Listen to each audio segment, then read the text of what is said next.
ছি, আমি তোমার মেয়ে হই, তুমি আমার সাথে এমন কাজ করতে পারো? বাবা ছি, এমন করো না। আরে মা, সমস্যা নেই, তোকে বিয়ের আগে সব শিখিয়ে দিচ্ছি। বিয়ের সব অ্যাপস বুঝতে অনেক সহজ হবে। তা ঠিক আছে, তবে তুমি তো আমার বাবা হও, আমার সাথে এ কাজ কি ঠিক করলে? কত বড় কলা বাবা গো। দাঁড়াও বন্ধুরা, ভিডিওর মজায় যাওয়ার আগে ভিডিওতে একটি লাইক দিয়ে চ্যানেলটি সাবস্ক্রাইব করে বেল আইকন অন করে রাখো, যাতে সবার আগে আমাদের ভিডিও তোমার কাছে চলে যায়। চলুন এবার গল্পে ফিরে আসি। আজ অদ্রির বিয়ে। পাত্র হলো অদ্রির মায়ের ছোটবেলার বান্ধবীর একমাত্র ছেলে ইফতেখার হাসান ধ্রুব। একটু আগেই তাদের দুজনের বিয়ে পড়ানো হয়েছে। অদ্রি শক্ত হয়ে বসে আছে, চোখ জলে টলমল করছে, নাক টানছে, মুখ লাল হয়ে আছে, কিন্তু ও ঠিক করেছে ও কাঁদবে না, কোনোভাবেই না। বাবার সামনে নিজের দুর্বলতা প্রকাশ একদম করতে চায় না সে। এদিকে ধ্রুবও বেশ রেগে গেছে, ক্রমেই ফর্সা মুখখানা লাল হয়ে উঠছে। ওর মা শায়লা জেদ করেছিল ছোটবেলার বান্ধবীর বাসায় যাবে। বান্ধবী কিছুদিন আগেই মারা গেছেন, তাই ওনার মেয়েটার খোঁজ খবর নিতে যাবেন। কিন্তু খোঁজ নিতে এসেই যে ওর গলায় একটা মেয়েকে ঝুলিয়ে দেবে তা বলেনি। ধ্রুব কখনোই বিয়ে করতে চায়নি। বিয়ে মানে অনেক ঝামেলা, একজনের কাছে দায়বদ্ধ থাকা। ধ্রুব কারো কাছে দায়বদ্ধ হয়ে থাকতে চায় না। ভেবেছিল কোনোভাবে একবার কানাডা ফিরে গেলে আর কখনো সে দেশে আসার নাম নেবে না। কিন্তু আজ হঠাৎই শায়লার একটা জেদ পূরণ করতে এখানে এসেছিল সে। কিন্তু এভাবে যে ওর মা ওর সাথে বিট্রে করবে তা ভাবেনি। বিয়ের ব্যাপারটা যে তার মা বাবা আগে থেকেই প্ল্যান করে রেখেছিল তা সে এখন বুঝতে পারছে। এদিকে ধ্রুবর শরীরের প্রতিটা শিরা উপশিরায় কেউ যেন আগুন ধরিয়ে দিয়েছে। শায়লা হাসান ছেলের দিকে তাকিয়ে অপ্রস্তুত হয়ে গেলেন, এক্ষুনি না আবার কোনো কাণ্ড ঘটিয়ে ফেলেন। তার শান্তশিষ্ট ছেলে রেগে গেলে মাথা খারাপ হয়ে যায়। তিনি নিচু স্বরে বললেন, ক্ষমা করে দাও আব্বা, আমি শুধু নিজের একটা কথা রাখতে চেয়েছিলাম। অদ্রির অবস্থা আমি পরে বুঝিয়ে বলবো তোমায়। বিবেকবোধ থেকেই এই কাজটা করতে সাই দিয়েছে আমার মন। ধ্রুব চোখ বন্ধ করে বলল, এই জন্য আত্মহত্যার ভয় দেখিয়ে আমাকে ফাঁসিয়ে দিবে? আমি আর এক মুহূর্ত এখানে থাকতে চাই না। শায়লা হাসান অধৈর্য হয়ে বলল, আর কিছুক্ষণ, আমরা একেবারে অদ্রিকে নিয়েই বেরিয়ে যাব। ধ্রুব বলল, যা খুশি তাই করো, আমি যাচ্ছি। বলেই ধ্রুব ঘর থেকে বেরিয়ে গেলেন। অদ্রির বাবা জামিউল সাহেব অবাক হয়ে জিজ্ঞেস করলেন, কি ব্যাপার, ও চলে গেল কেন? ধ্রুবর বাবা আশফাক হাসান বললেন, অফিসের দরকারে ফোন এসেছিল, তাই বেরিয়ে গেছে। হুট করেই বিয়ে তো, জানতো না কেউ। ও, এবার শায়লা হাসান হেসে বললেন, আচ্ছা ভাই, এবার আমার মিষ্টি মেয়েকে আমাদের হাতে তুলে দিন। আত্মীয়রা কেউ জানে না তো, অনেক কাজ বাকি। জামিউল সাহেব কিছু বলার আগেই তার নতুন স্ত্রী সাথী বেগম গদগদ হয়ে বলে উঠলেন, হ্যাঁ হ্যাঁ, ব্যবস্থা করছি আমি। বলেই উনি জামিউল সাহেবকে নিয়ে ভেতরে চলে গেলেন। অদ্রির পাশে শায়লা হাসান বসে আছেন। ওর মনের অবস্থা তিনি বেশ ভালোই বুঝতে পারছেন। সৎ মায়ের সংসারে মেয়েটা যে ভালো নেই তা তিনি ছাড়া আর কে বুঝবেন? ছোটবেলায় রুবিনা আর তিনি ঠিক করেছিলেন নিজের ছেলে মেয়েদের বিয়ে দিবেন। এই কথা নাকতেই তো তিনি আজ এ সিদ্ধান্ত নিয়েছেন। নিজের মেয়ে নেই বলে অদ্রিকে সে পুতুলের মতো গোছানো একটা জীবন দিতে চায়, কিন্তু তার ছেলেটা যে বাড়ি ফিরে কি করে তা নিয়ে তিনি বেশ চিন্তায় আছেন।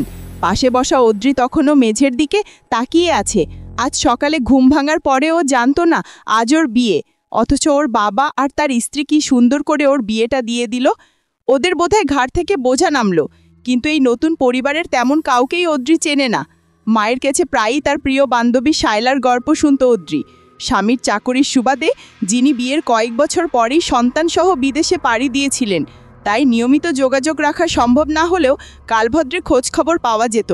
ওদের সম্বন্ধে এর বেশি কিছুই অদ্রি জানে না। কিন্তু অদ্রির জীবনটা যে আচমকা এভাবে পাল্টে যাবে তাও কখনো ভাবেনি।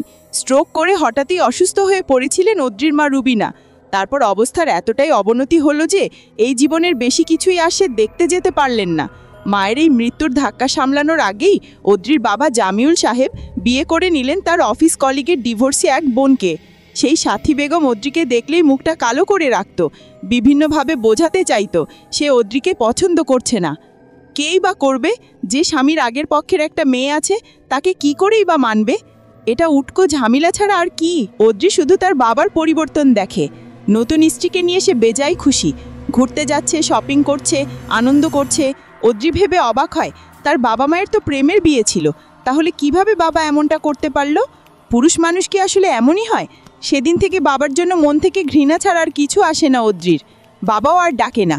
মা ছিল ওর বেস্ট ফ্রেন্ড, কিন্তু মা মারা যাওয়ার পর থেকেও একদম চুপ হয়ে গেছে। আগের চঞ্চলতাটা হুট করেই হারিয়ে গেছে কোথাও। এক দুপুরে জামিউল সাহেব অদ্রির ঘরে এলেন। ঘরটা ঘুরে ফিরে অদ্রিকে আগাগোড়া দেখে জিজ্ঞেস করলেন, অদ্রি, তুমি আজকাল ঠিকমতো খাওয়া দাওয়া করছো না কেন? সকালেও নাকি খাওনি? অদ্রি টেবিলে মুখ গুজে বই পড়ছিল। ওর আজকাল বানাকে বেশ অচেনা মনে হয়।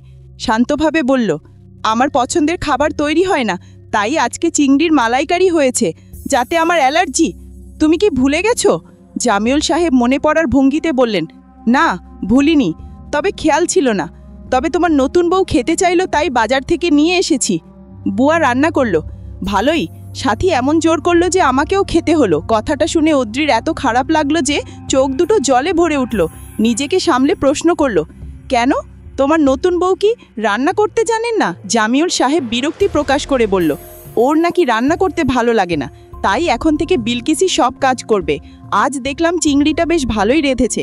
কোথা থেকে শিখলো বলো তো? অদ্রি ভাবলে শূন্য স্তরে উত্তর দিল, মায়ের কাছ থেকে শিখেছে। মাও কিন্তু চিংড়ি খুব ভালোবাসতো, কিন্তু তুমি পছন্দ করতে না বলে মা তোমার জন্য কখনো খেত না। সেই তুমি আজ মাকে ছাড়া চিংড়ি খাচ্ছ? বিলকিসের রান্না তুমি কখনো খাও? কাজের লোকের হাতের রান্না নাকি তুমি মরে গেলেও খেতে না, এমনটাই তো চিরকাল শুনে এসেছি। এটাই তো তোমার অভ্যাস। অদ্রিকে অবাক করে ওর বাবা বলল, অভ্যাসগুলো বাজে ছিল, এখন আস্তে আস্তে বদলে নিচ্ছি নিজেকে। আর শোনো অদ্রি, আমার নতুন বউ তোমার মা হয়, অনুরোধ করছি মা বলে ডাকবে এখন থেকে।